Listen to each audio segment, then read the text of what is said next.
Hello dear students. Today we are going to see Introduction to Multi-Compartment Modeling. Multi-compartment model, it is also known as delayed distribution model. Many drugs given in a single IV bolus dose, okay, they do not follow a single exponential process as it is seen in the one compartment model, okay. In one compartment model, it is also known as instantaneous distribution model, that the drug distribution takes place very rapidly throughout the body, okay. But this is not the case in case of two compartment model. Two compartment model, a drug which follows the two compartment model do not equilibrate rapidly throughout the body as it is assumed for one compartment model, okay. So multi compartment models are used to predict plasma, drug and tissue concentration for the behavior of such drugs. In case of a multi compartment model, distribution takes place depending on the drug affinity. It will not be considered that the drug is getting distributed rapidly, okay, as in case of one compartment model. So that is the reason why multi compartment model is known as the delayed distribution model. Now we'll see the assumptions for multi compartment model. Highly perfused tissues constitute the central compartment. Poorly perfused tissue constitute the peripheral compartment. There is irreversible drug elimination only from the central compartment. Reversible distribution occurs between central and peripheral compartment, that is the distribution can take place from the central to peripheral compartment also and from the peripheral to central compartment also. Elimination of drug follows first order kinetics. All rate processes follow rate first order kinetics, and the plasma level concentration can be described by the sum of series of these exponential terms, okay. So as we have seen these assumptions in case of compartment modeling, okay, so in this case also all the rate processes which are taking place in multi compartment modeling, they follow linear or first order kinetics only, okay. Then two compartment open model, the term open indicates that the drug elimination takes place from the body, okay. Now in this model there are two compartments, okay, central and peripheral. Central compartment is composed of group of highly perfused tissues, extracellular fluid and blood with rapid and uniform drug distribution, example liver, lungs and kidney, and elimination occurs from this compartment as we have seen in the assumptions. Then comes the peripheral compartment. It is composed of group of tissues with poor blood perfusion, okay, and different affinity for drug, okay. So example is muscle, skin, adipose tissue. Now classification of a particular tissue, for example brain, okay, into a central and peripheral compartment depends on the disposition characteristics, or you can say affinity characteristics of the drug. For example, a highly lipophilic drug can easily cross the blood brain barrier. In that case, brain will be considered as the central compartment. In contrast to that, a polar drug cannot penetrate the blood brain barrier, and in this case it will be considered as the peripheral compartment. The decline in plasma drug concentration of drug following two compartment model is by exponential, that is it is dependent on the two disposition processes, that is distribution in elimination. Depending on the compartment through which drug is eliminated, two compartment model can be categorized into three types: two compartment model with elimination from the central compartment, two compartment model with elimination from the peripheral compartment, and two compartment model with elimination from both the compartment. In absence of information, it is assumed that elimination takes place from the central compartment.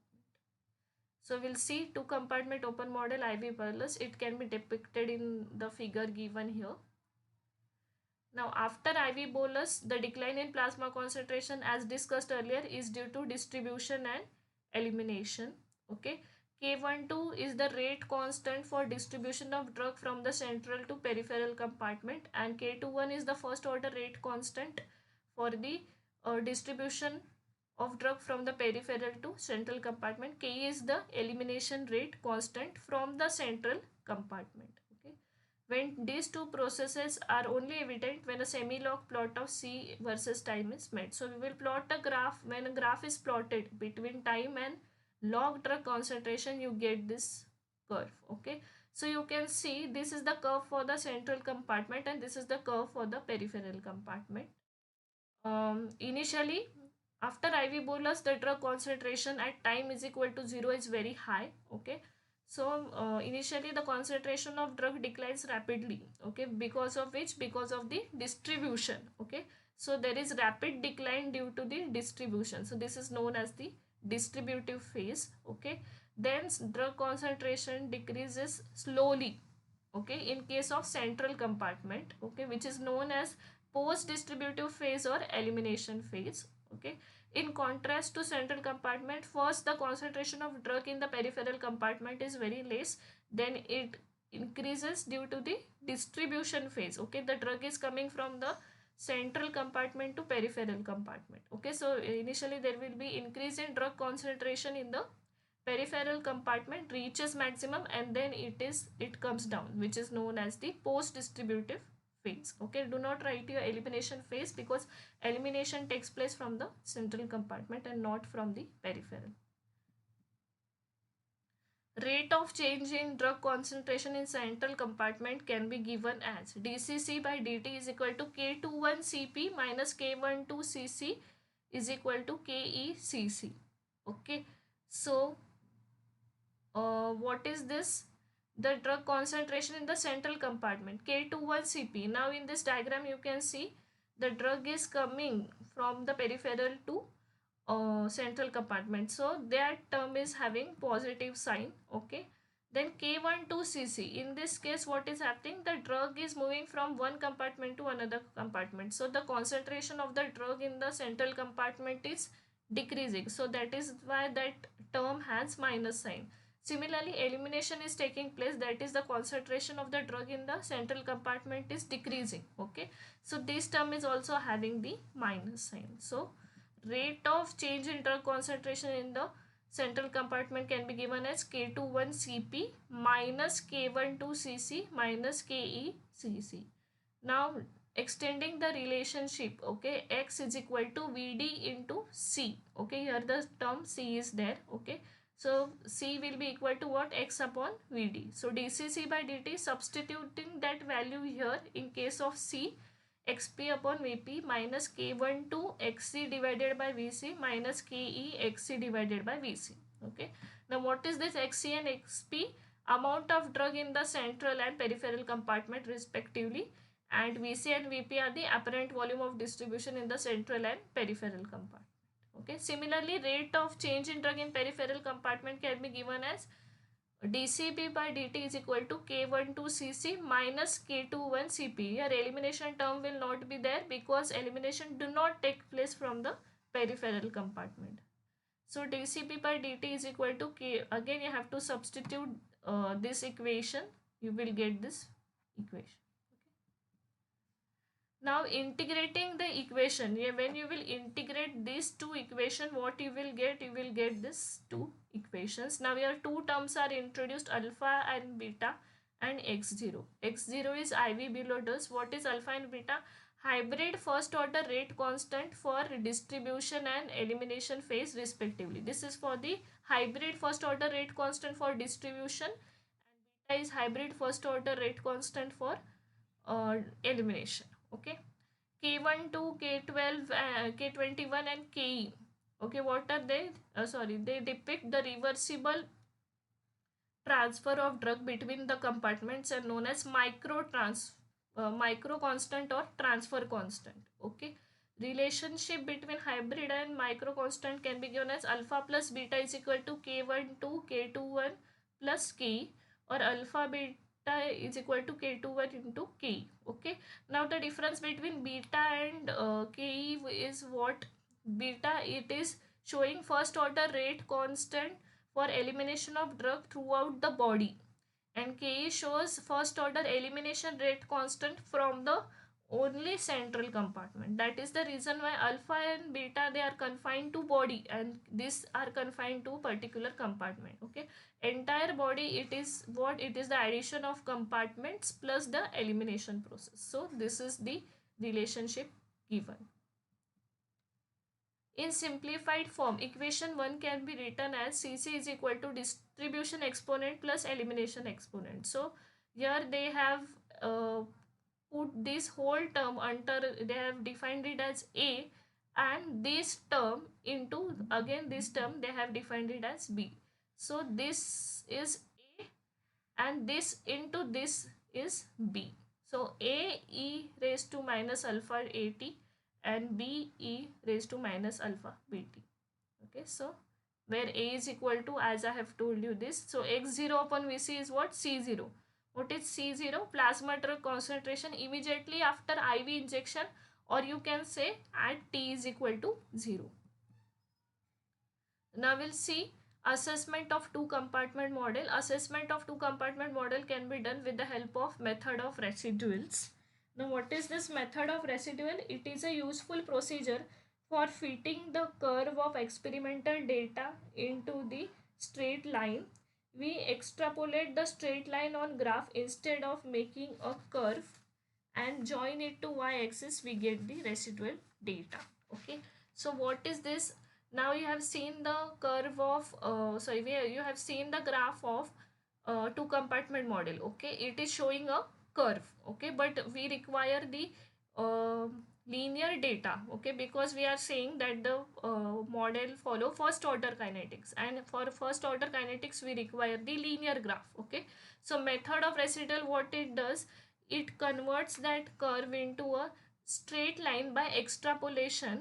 Okay, and then what is done, difference between the experimental data and extrapolated data. Okay, that can be found out with the help of this residual method of residuals. Okay, so the bi-exponential disposition curve obtained after IV bolus that fits two compartment model can be resolved into its individual exponent by method of residual. And what is the role of this? When you will method of residual, it will help you to find out the deviation of experimental data from the extrapolated data. Okay, how much deviation is there to obtain a linear graph. Okay, if the residual data is less, okay, you can say that it nearly fits the first order kinetics. Okay, so it will help you to find out the residual data. From the graph, the initial decline due to distribution is more rapid than the terminal decline due to elimination. So you can say alpha is much more greater than the beta. Okay, in that case the this term, okay, becomes 0 much faster than the e raised to minus alpha t. Okay, so they have named it as c backward arrow is equal to b minus alpha b t.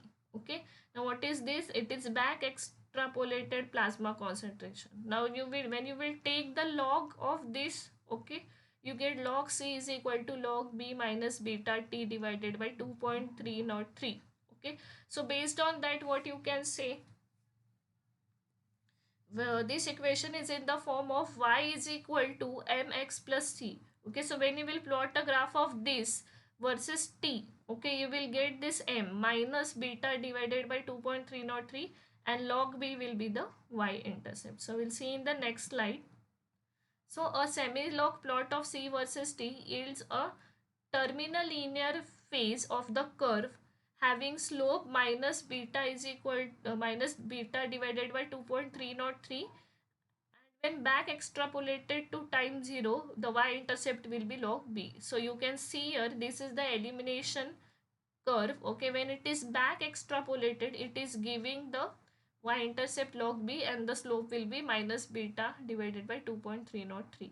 Okay, now t half for this elimination phase will be given by what? That is elimination t half will be 0.693 divided by beta. This is the common formula used to determine t half for the processes which follow first order reaction. Okay, residual concentration value, whenever you want to obtain a residual data, okay, what you have to do, you have to subtract the extrapolated data from the original experimental data, you will get the residual data, and residual data will help you to find out the deviation of the original data from the extrapolated data. Okay, so to find out residual concentration values, you have to subtract extrapolated concentration value from the original experimentally obtained concentration value. Okay, so what is C? It is A, this is the equation for C minus this. What you will get? You will get this term. Okay, so I have written it down here. Okay, so in log form, what I will get? Again, I will get this equation. Okay, so when I will plot a graph of CR versus T, okay, what I will get? I will get minus alpha divided by 2.303 as the slope and y-intercept as log A. Okay, so this is known as the residual line. Okay, so from this you can again compare what is the difference deviation between these two. Okay, so this line is known as the residual line. Log CR values, and y-intercept of that will be log A, slope will be minus alpha divided by 2.303. Okay, so this is the case. Then assessment of pharmacokinetic parameters. As I have told you, method of residual is used to find out a number of pharmacokinetic parameters like this. Okay, area under the curve, volume of distribution, rate constant, then that is rate constant of drug transfer, that is K12 and K21, half-life, clearance and elimination constant. So C0 is equal to A plus B. C0 is what? Concentration at time t. So this t becomes 0. Okay. So when it becomes 0, A into 1 plus B into 1. So what will it become? C0 is equal to A plus B. Okay. So I have written down here. This is the formula for elimination rate constant. This is, now you can see. Okay, this is the formula for rate constant, that is from the central to peripheral compartment, and this is the rate constant for peripheral to central compartment. Then comes AUC. This is the formula for AUC. Apparent volume of central compartment VC is equal to X0 divided by C0, which will be equal to C0. It can be given by A plus B. So you can write down either X0 divided by A plus B, or you can write it in this way also. Okay. Apparent volume of peripheral compartment can be given by this. Okay.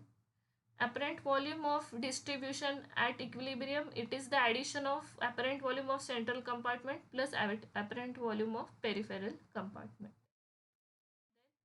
Apparent volume of distribution from area, if you want to calculate from AUC, it can be given as this. Okay, half-life we have already seen. Elimination half-life can be calculated from this formula. Total systemic clearance, that is total clearance from the body. Okay, it can be given as beta into VD.